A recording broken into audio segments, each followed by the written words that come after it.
70 years since the Ghetto Warsaw Uprising. Next week, we are going to commemorate Yom HaZikaron, to be followed immediately by the Independence Day.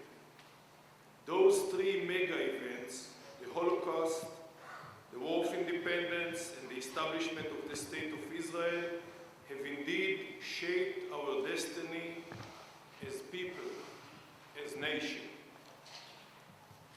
The memorial ceremony, that is the first one for me to attend as being new to the Midwest, is taking place every year, always under the responsibility of Sheérit HaPleitah, the Holocaust survivors, and for this we owe them a great gratitude. Today I would like to speak about what I consider to be a great challenge to all of us. The ceremony today is organized indeed by Sheérit HaPleitah, the Holocaust survivors. However, in 20-25 years, there will be no more living witness to the Holocaust. The candles will be lighted by the children and the grandchildren of the survivors.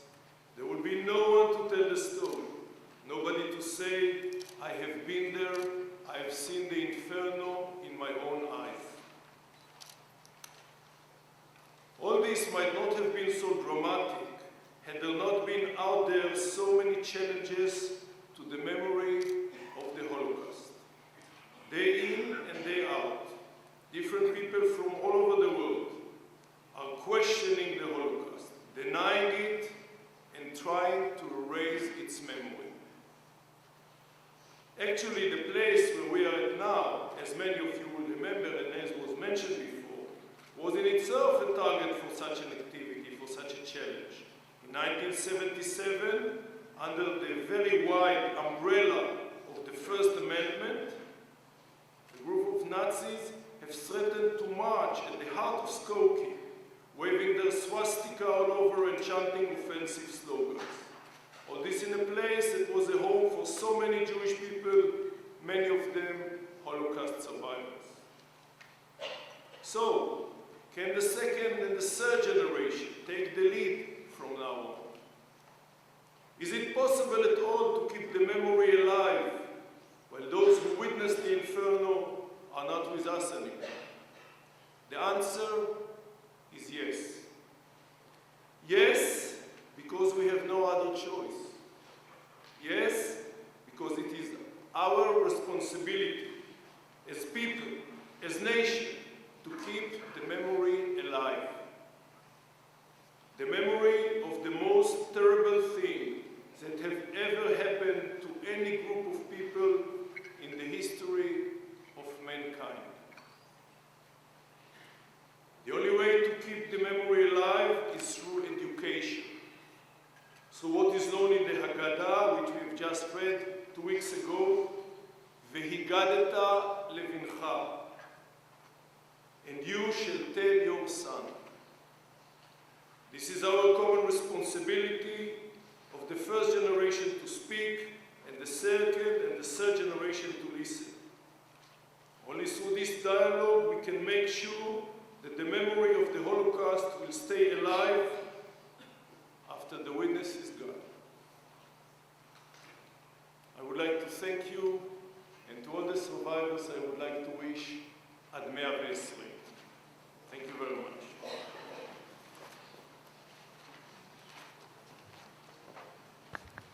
Thank you. On behalf of the Jewish Federation of Metropolitan Chicago, we welcome Ms. Stephanie Sklar, the Director of Domestic Affairs for the Jewish Community Relations Council.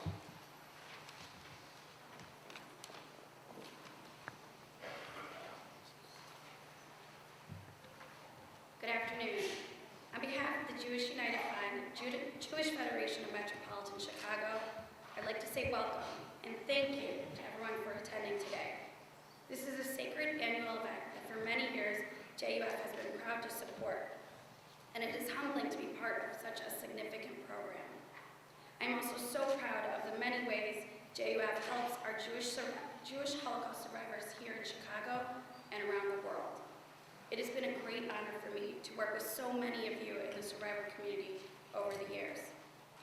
I'd like to extend a special welcome to Mayor Van Dusen, Consul General Galat, and the honored guests on the dais. We appreciate your great work in our community. I'd also like to thank Sheérit HaPleitah for performing a profound and important role for our community by continuing to honor the memory of the 6 million. The leadership and members of Sheérit HaPleitah, especially Charles Lipschitz, are the true embodiment of the oft-used phrase, a light unto the nations. I stand before you today not only as a representative of JUF, but also as the granddaughter of Holocaust survivors. My grandfather, Abraham Bornheim, and my grandmother, Gusta Bornheim, both of blessed memory, are no longer with us. And since they could not be here today, I stand here to honor them. They were the only survivors of their respective families. So I also stand here in the shoes of their parents, their grandparents, their siblings, their cousins, their spouse, their children, whose lives were so brutally taken for nothing other than their religion. Growing up the grandchild of Holocaust survivors is a different experience. There were secrets and questions you couldn't ask Grandma or Grandpa. There were wounds so deep, no passage of time or amount of new joy could heal them. There were stories about unspeakable horrors, things that were done to my family and the Jewish people that were incredibly hard to fathom as a child. There was also love, incredible, unending amounts of love. My grandparents taught me about kindness, bravery, and the courage to carry on. They never forgot, but they came from nothing and having no one to raise a beautiful family in Israel and in the United States. They, along with other survivors, formed a new family, a community that supported each other, shared their pain, but also reveled in each other's joys. They taught me that family is everything, and it shows today as I'm joined by my loving husband, my parents, and my in-laws. Most kids found their heroes in comic books or Hollywood. I got to have Shabbat dinner with my 2 biggest heroes every week. There was my grandmother, who jumped from a train heading to a death camp and walked 5 miles with a broken leg in the middle of winter in Poland until she was hidden in a barn by righteous Gentiles. Then there was my grandfather, who, as a tailor, was kept alive to sew uniforms for the Nazis. That wasn't enough for him. He taught other men in secret how to sew and saved their lives too. That's how I will remember them, as my heroes. But they also taught me to remember each and every individual murdered in the Holocaust, whether they're related to us, whether their names are known, whether they're Jewish or not. We must never forget the men, women, and children whose lives were so cruelly taken. We remember them all as members of our family, our people. As we remember, we must also be proud. Despite efforts to wipe us off the face of the earth, our people rose up to build a new, thriving Jewish community in this, a free country, and to help establish the state of Israel, a democratic country in the historic homeland of our people. We owe a great debt to the survivor community, who played a huge role in making sure the Jewish people will always have a safe haven. The Jewish people have proudly proclaimed, we will not forget, we will remember, and we will continue to do so, l'dor v'dor, from generation to generation. Because of this legacy, we, as the children, grandchildren, and even great-grandchildren of these courageous survivors, bear responsibility. We must continue to remember and honor the memories of those that came before us. We must carry the torch and make sure that the meaning of the words "never forget" is never forgotten. And we must honor with deep gratitude the survivors in the audience and those who are no longer with us for sharing your stories, for teaching us to remember, and for being our heroes. And so today, let us join in remembering the past, in appreciating the present, and in rededicating ourselves to building a safe and flourishing future for our children, for our grandchildren, and for all the Jewish people. Thank you.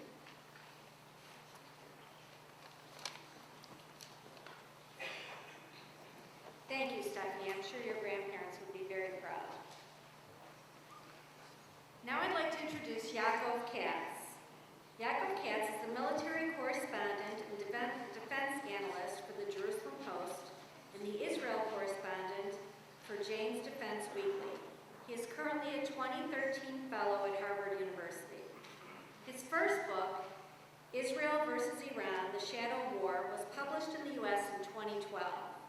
It came out in Israel in the summer of 2011 and was a national bestseller. Originally from Chicago, Yaakov moved to Israel in 1993 and served in the IDF Armored Corps.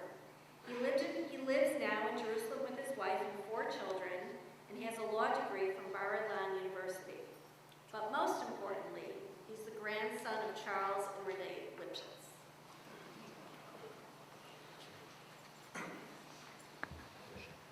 Thank you very much.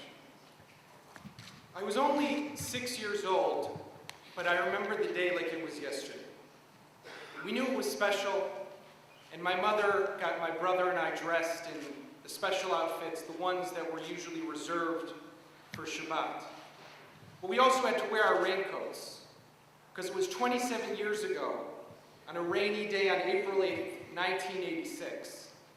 I had the privilege of standing not far from him, on Oakton Street, together with a group of several hundred others, many of you today in the audience, to break ground for the Holocaust monument that stands there today.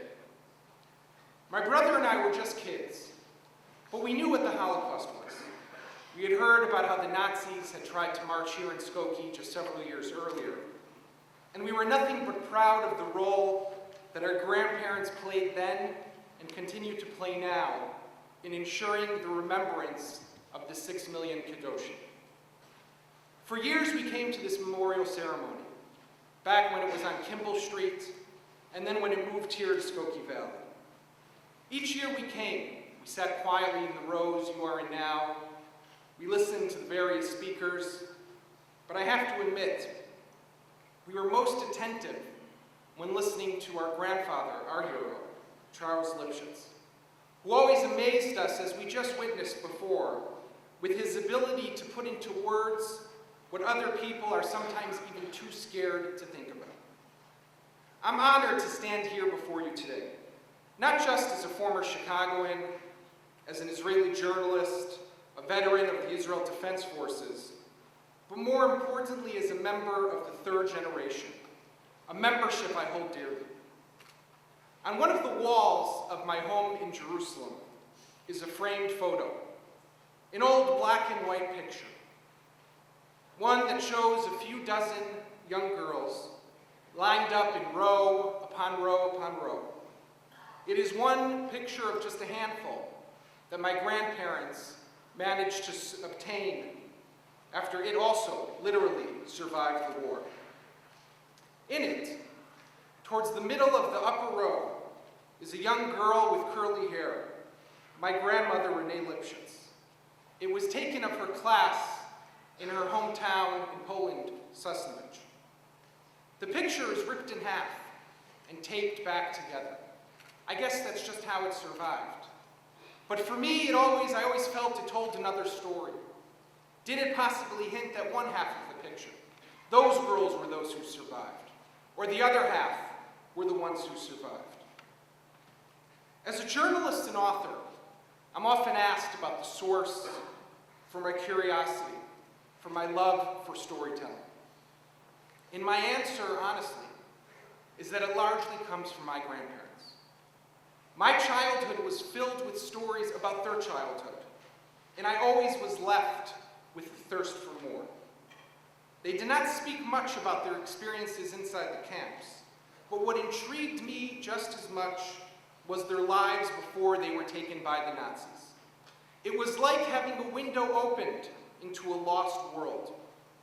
What was life like in pre-war Poland? How did things change in the ghetto? How did they survive when so many others didn't? In 1995, like many others, I had the opportunity to travel to Poland with my high school class from Israel. The trip helped form me not just as a Jew, but as a human being. So while I was there, yes, it was important for me to go to Auschwitz, but also to go to Przyrgomaya Street in Sosnowiec and to retrace the steps of my grandmother. And while I visited Majdanek, I also went to Chichelska Street in Lodz, the home of my grandfather. I got to walk the streets that they walked on, sit on the benches they might have sat on, and for a moment, if just for one moment, try and feel what they might have felt. My career as a military reporter has taken me through the battlefields of Lebanon and the Gaza Strip, on late-night counter-terror operations in the West Bank, and aboard Israeli submarines and missile ships in the Mediterranean and Red Seas. It's no secret, though, that after 65 years, Israel has not yet reached the stage when it can lay down its weapons. Threats surround us, and sometimes even grow, like in the case of Iran, a country bent on obtaining nuclear weapons, which openly calls for Israel's destruction. But despite these threats, we today have a country of our own. We today can defend ourselves. We today can ensure that what happened 70 years ago will not happen again to the Jewish people. Despite all of these threats, and here's an important point that is often missed, Israel today is the strongest country in the Middle East. I'm often impressed by the role the Holocaust plays within the IDF, the Israel Defense Forces. How it's commemorated, how it's just felt, often lingering in the room. That's why, for example, when the Israel Air Force was invited to attend an air show in Poland in 2003, its two senior commanders, both children of survivors, asked and succeeded in convincing the Polish government to allow them to fly 3 F-15 fighter jets over the Auschwitz death camp. Under the agreement, though, with the Polish government, the F-15 fighter jets were supposed to fly high above Auschwitz and way out of sight. But the morning of the flight, one of the commanders turned to the other pilots, convened them for a meeting, and told them that they would be flying under the clouds so that the ceremony that was being held down along the train tracks by other IDF officers, they would be able to see the aircraft. We listened to the Polish people, the government, for 800 years, the officer said. He told his pilots.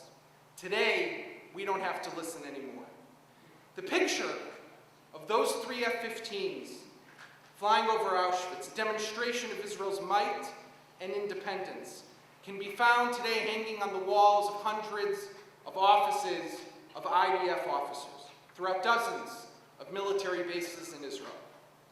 Most of the pictures were given out personally by the commander of the Israel Air Force with the following inscription: to remember, not to forget, to rely only on ourselves. This message resonates even louder today as Israel faces a daunting dilemma: to allow Iran to obtain a nuclear weapon or to embark on possibly one of the most difficult operations in its history. 6 months ago, my wife Chaya gave birth to our 4th child. After 3 amazing and beautiful daughters, we had a son. And after he was born, we began the process that many parents face: choosing a name. We debated whether to name him for someone from our family or to select a name we simply liked. In the end, like with our 3 other children, tradition prevailed. Our lives, we believe, are cycles that start with our ancestors and continue through our descendants. Chaya and I hope that we are able to pass that on to our children. And we decided to name our son Eliezer, after Eliezer Wellgreen, my great-grandfather. Eliezer Wellgreen was born in 1902 in Sosnowiec, a small town in Poland, where out of the 130,000 residents, some 30,000 were Jewish.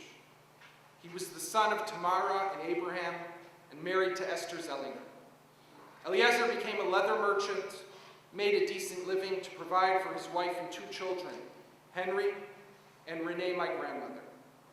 In 1943, though, Eliezer was deported to Buchenwald, where he was murdered. My mother and uncle did not know their grandfather. My grandfather did not know his father-in-law. And my grandmother, Renee, who should live long and be healthy, was traumatically separated from her father at a young age when she and her mother were taken to Auschwitz. Thank God today the Jewish people are no longer suffering, not like they were in the time of my great-grandfather. Our Eliezer will hopefully not have to know that pain and suffering. But as a member of the 3rd generation, I feel an imperative, an obligation, a duty to instill within him and our children a sense of history, remembrance, and the importance to know our roots, so as our sages said, we will know where we are going. This is not just my mission, though. It belongs to all of my generation as well as those to come. We must carry the torch forward and ensure that our grandparents' story is never forgotten, never abandoned, and held up high for the world to always see and learn from. We cannot fail. Thank you again for this honor, and may the memory of the 6 million serve as a beacon of light for us all in these difficult times, and more importantly, as our blessing. Thank you.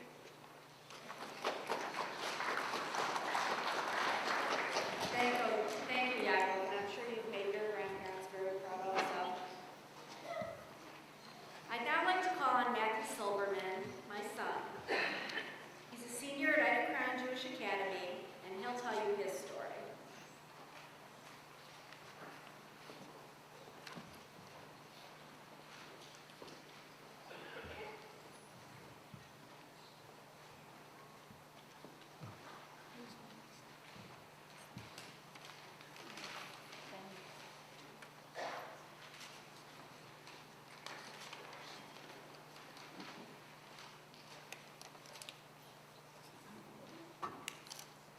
Good afternoon. My father is Jewish, my mother is Jewish, I am Jewish.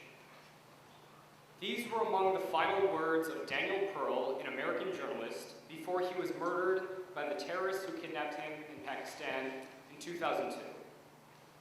He was killed in part for a reason we know all too well. He was a Jew. And yet, with his last breaths, he affirmed the deep Jewish pride that his parents instilled in him. Just like Daniel Pearl, I am proud to be the Jewish son of 2 Jewish parents. And I'm proud to be the grandson of 4 grandparents, all of whom were Holocaust survivors. My grandparents all came from Poland, but each had a unique story. These were the stories I was told as a child, and that made me who I am today. Their survival, through hard work, through faith, and often through sheer luck, taught me to make the most of every day. Their survival taught me to do my best, no matter the circumstances. Their survival taught me to be good to others, just as a young Polish Catholic woman named Marysia was good to my grandmother, Mama Mania, and hid her underground for 2 years. Finally, just as my grandparents survived, they taught me to make sure their stories survive. Today, as a representative of the grandchildren of Holocaust survivors, I'm happy to say that there is hope for Holocaust remembrance. At countless middle schools, high schools, and college campuses across the country, grandchildren of survivors create and participate in Yom HaShoah programs. And at these programs, the names of the lost during the Holocaust are read, poems and essays are shared, and candles are lit. In towns where survivors still live, they are invited to